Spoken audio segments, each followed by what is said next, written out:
ఈ రోజు మీకు అందరికీ తెలిసి దేశంలో పవర్ సెక్టర్ రిఫార్మ్స్ ని ప్రారంభించింది తెలుగుదేశం పార్టీ 2000లోనే దీన్ని ప్రారంభించాం. ఈ రోజు మీరు చూస్తే నేను చాలా సార్లు మీకు ఒక మాట చెప్పాను.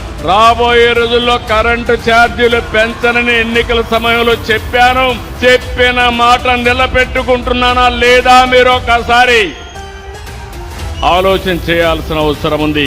గత 5 సంవత్సరాలు 1924 విద్యుత్ రంగం కుప్పగూలిపోయింది. PPAలు రద్దు చేశారు. నిర్వహణ లోపం, తప్పుడు నిర్ణయాలు, అధిక ధరకు కరెంటు కొనడం, ఇంకో పక్క ఎక్కడ చూసినా అవినీతి.